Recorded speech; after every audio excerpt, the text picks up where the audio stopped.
tuba mu muryango wubatswe kandi wubakiye guhuza ibitsina hagati y'abafite ibitsina bitameze kimwe.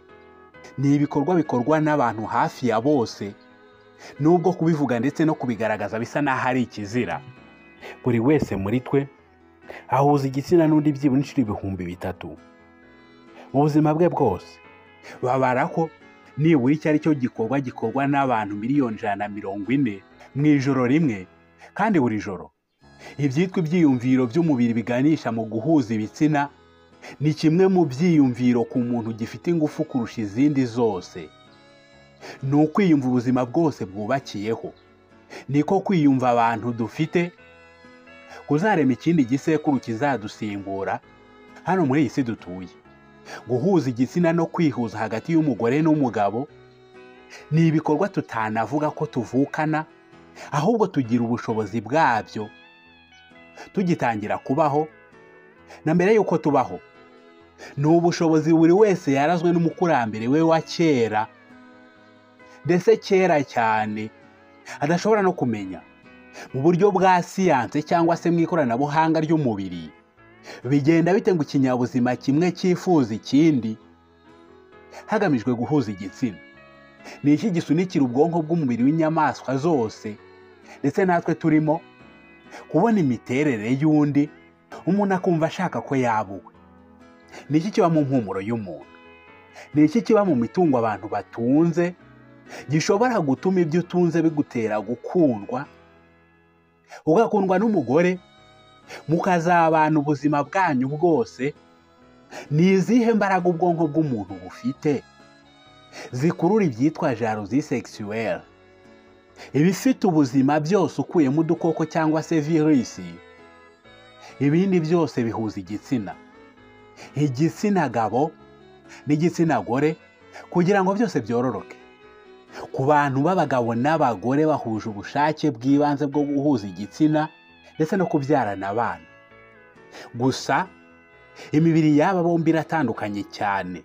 Mu kugaragaza uburyo imibiri y'abagore n'abagabo itandukanye cyane mu gushaka uwo babana cyangwa se bakorana ibyo guhuza ibitsina, abashakashatsi ba televiziyo imwe yitwa CNN bagiye muri kaminuza imwe y'i Londres mu Bwongereza, bakora ubushakashatsi bifashishije icyuma gifata amashusho mu ibanga.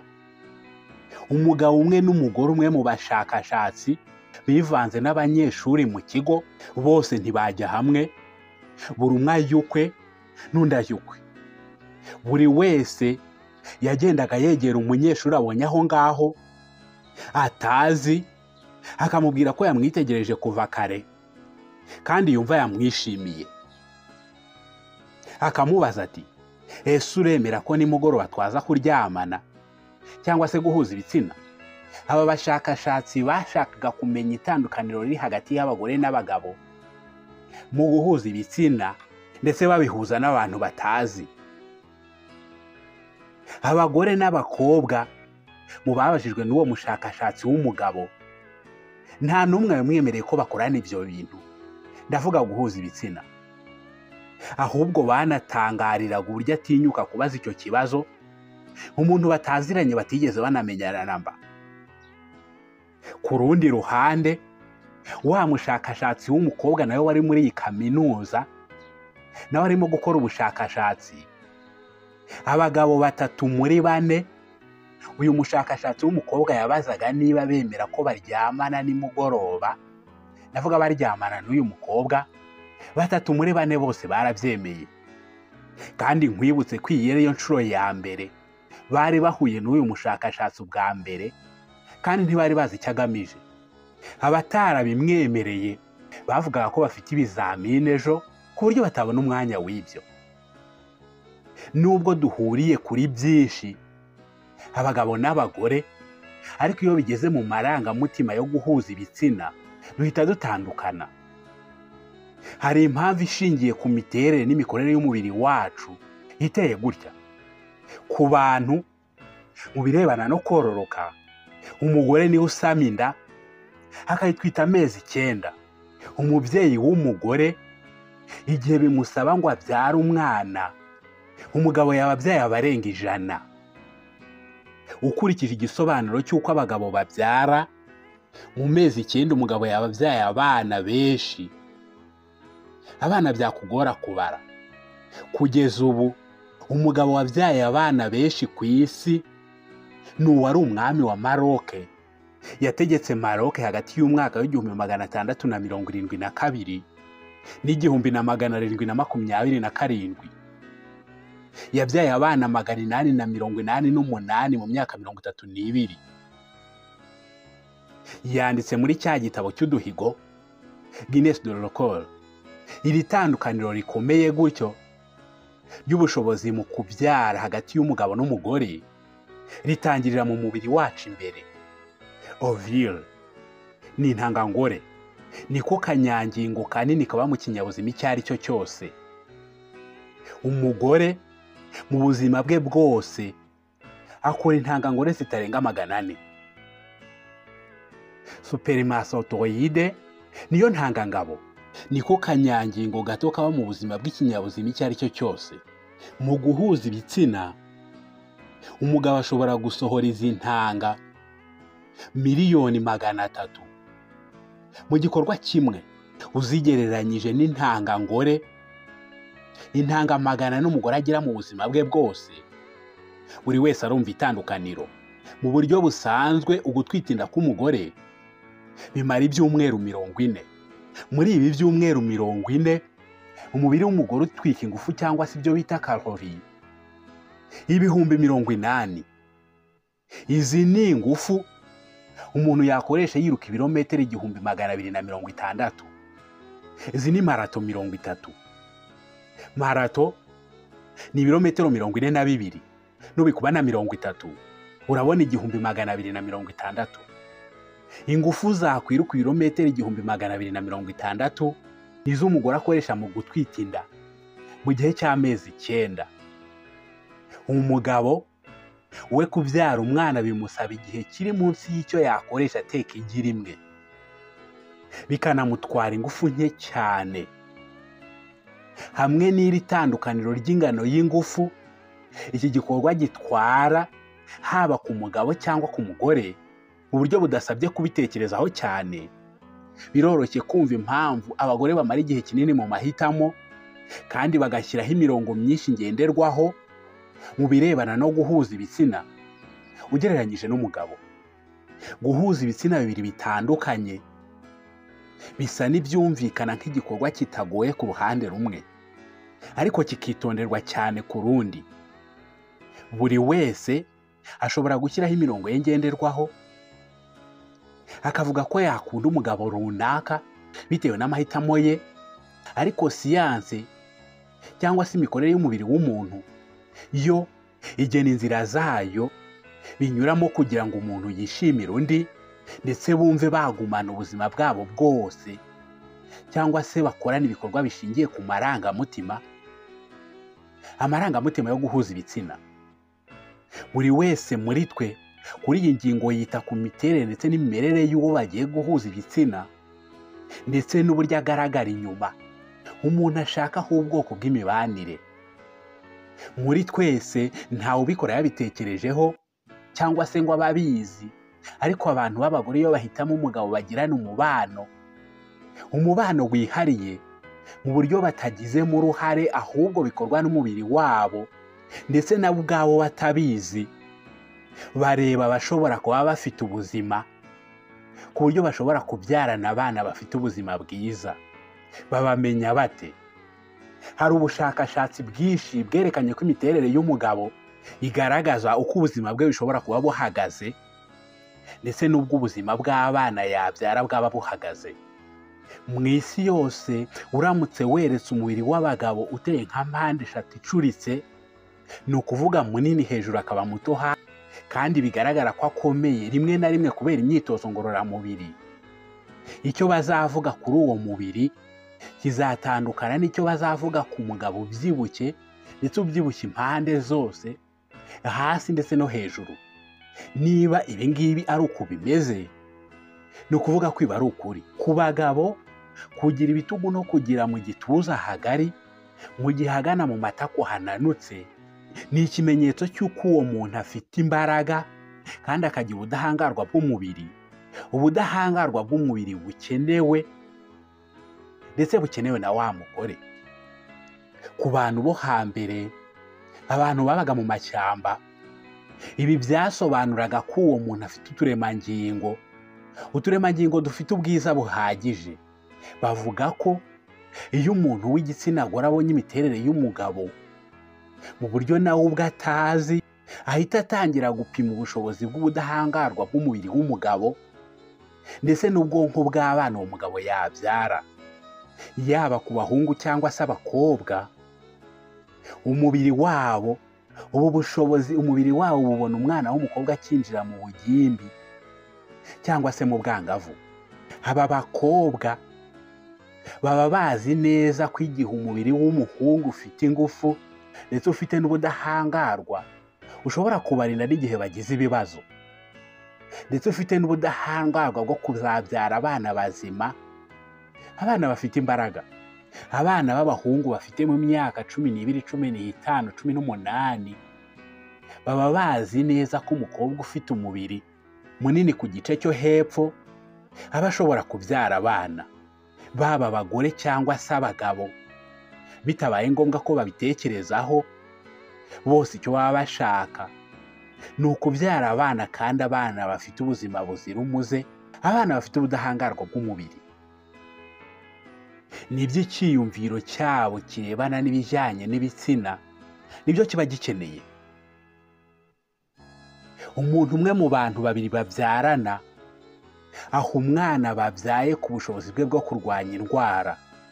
Umuhanga mu by'ubuzima bw'abantu, akaba n'umwarimu muri kaminuza ya Nouveau Mexique, atekereza ko iyo umuntu ahuye n'undi bafite gahunda yo kureshyanya, ubwonko bwa buri umwe muri bo ako kanya bakibonana buhita bukora imibare yo gupima ubuzima bw'uwo muntu mu gihe gito cyane, mu gihe cy'amamisegonde, ni ukuvuga igihe kitageze ku isegonda rimwe.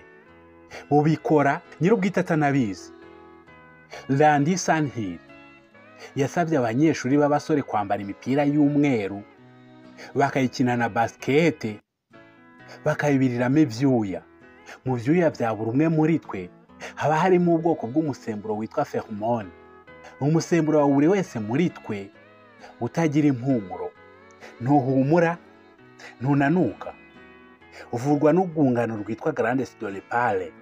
Niwo musemburo ushobora gutuma umwana amenya nyina umubyara, akamutoranya mu bandi babyeyi, kandi uwo mwana apfuse mu maso cyangwa se atareba.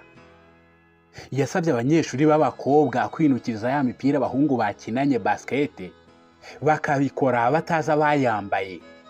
Hanyuma buri umwe muri bakagenda atanga amanota kuri buri mupira hakurikije icyo yakunze kurusha ibindi. Nyuma Randy Sanhill yapimye systeme immunitaire cyangwa se ubudahangarwa bw'umubiri wa buri musore muri babandi bari bambaye ya mipira n'uwa buri mukobwa muri babandi binukije ya mipira. Yapimye icyitwa complexe majeur. Iki ni kimwe mu bigize umubiri bikomeye cyane mu kudufasha kurwanya indwara. Mu gupima, yasanze buri mukobwa yakunze impumuro y'umupira wambawe n'umusore ufite ubudahangarwa bw'umubiri butandukanye n'ubw'uwo mukobwa. Birahagije kubona umuntu umubiri wawe wishimiye byonyine, agace k'inyuma k'imboni y'amaso kabundikiye ijisho kagahita gatangira gukweduka. Kumubona iyo wise bitanga igisubizo cyiza, ni ukuvuga ko iyo ubonye ikimenyetso cy'uko nawe yakubonye, ako kanya bihita bitera impinduka zifatika mu mubiri. Ubwonko bwa bombi babonanye, yaba ubw'umugabo cyangwa se ubw'umugore, buhita buvuga ubwoko bw'umusemburo mwinshi witwa dopamine. Dopamine ivurwa n'ubwonko buri gihe. Iyo ukoze ikintu kikagushimisha, buri gihe ikintu kigushimishije kivubura dopamine. Ku yindi nshuro iyo ugitekereje, dopamine irongera ikavubuka. Akaba ari naho hava kubatwa n'ikintu runaka. Dopamine ituma abantu banywa ibiyobyabwenge batabireka.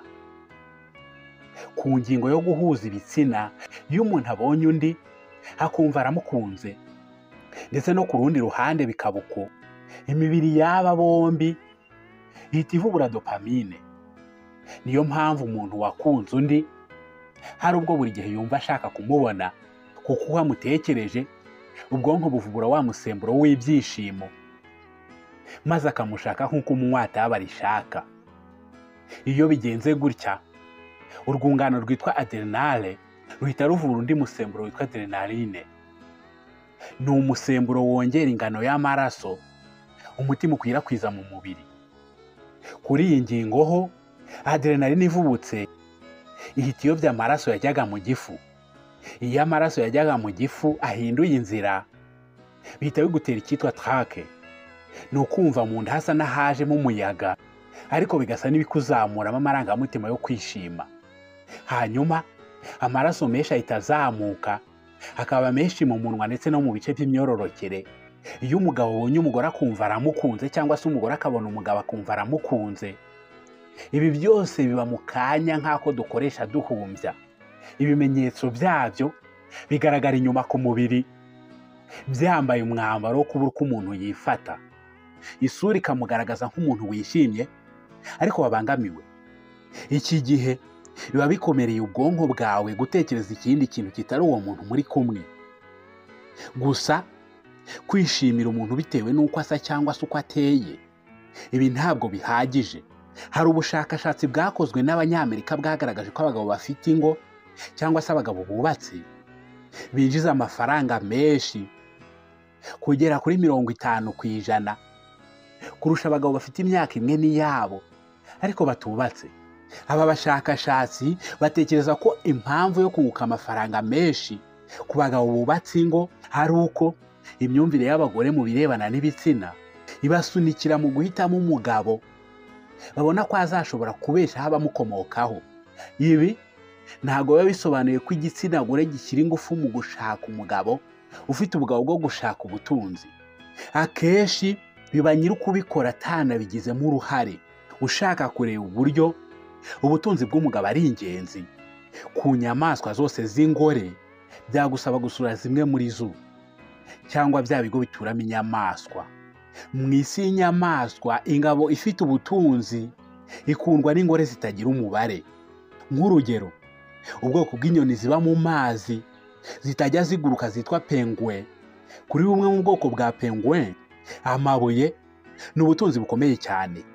Ku nkengero z'amazi, penguin y'igihangange ihubaka icyari cyiza cyane kigizwe n'ibimera n'amabuye. Uko ishobora kwegeranya amabuye manini yo kubaka icyari kinini kandi gikomeye, niko ifite ubushobozi bwo kurinda abana bayo igihe hadutse ibiza.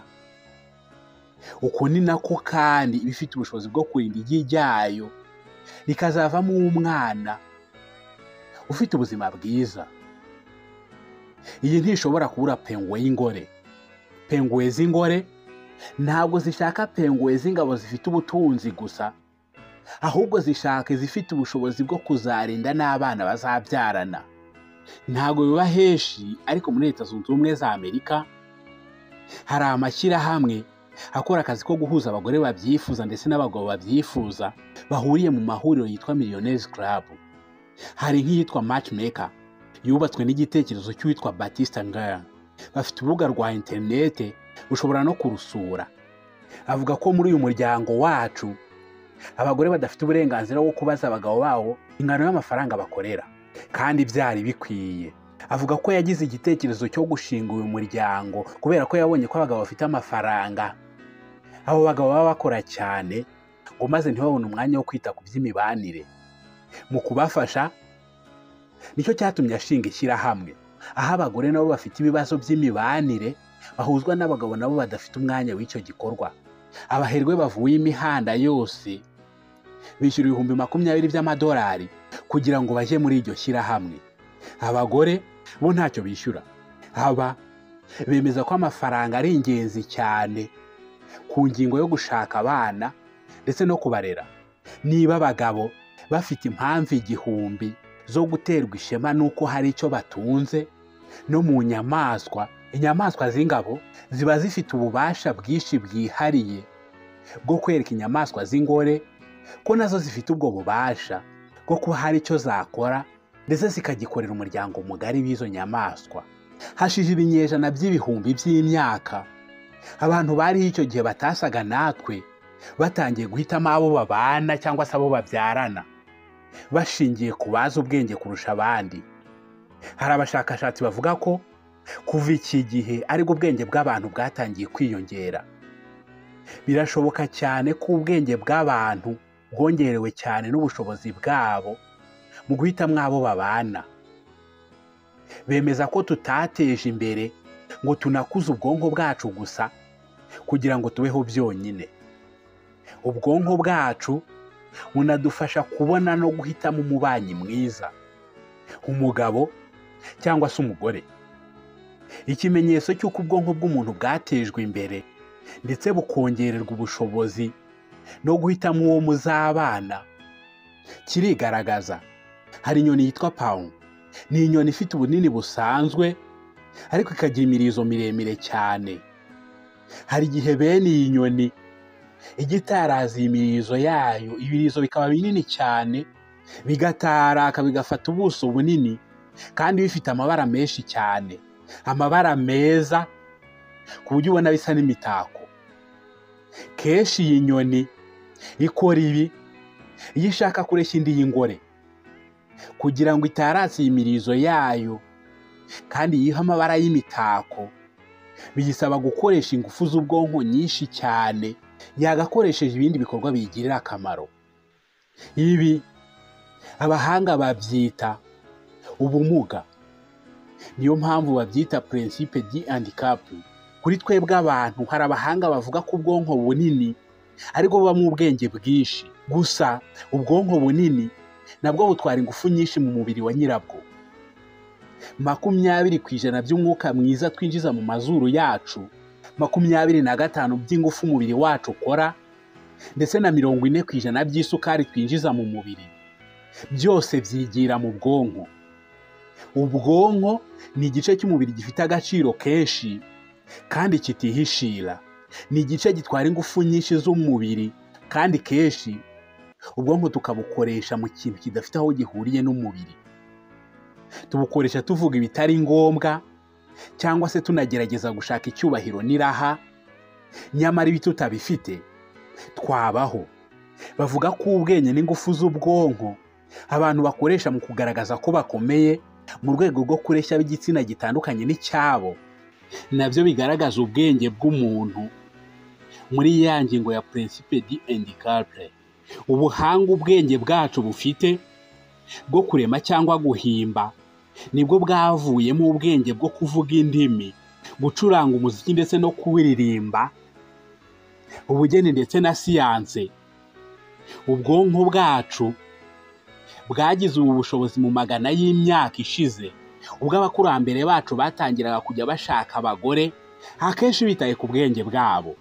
Ibi byose bisa naho igikorwa cyo kureshya gifitanye isano ya hafi n'ubuhanzi. Gusa mu bijyanye n'ibyiyumvo by'abantu mu birebana no guhuza igitsina, kubona umugabo cyangwa se umugore ukwiye ntabwo ariho inkuru ihita irangirira, kubera ko guhemuka cyangwa se ibyitwa gucana inyuma nabyo bigira akazi kabyo mu mibanire. Hari irindi tandukaniro rikomeye hagati y'imibiri y'abagore n'iy'abagabo risunikira ibyiyumvo byabo mu guhuza ibitsina. Abagabo benshi uburumbuke bwabo buhoraho buri munsi, igihe icyo ari cyo cyose umugabo muzima yabyara. Ibyo buri wese arabizi. Ku bagore ibi birasa n'ibigoye. Ni nahansoje iki kiganiro ngushimira wowe wari udukurikiye. Naho akagaruka. Ciao ciao, Imana ibarinde.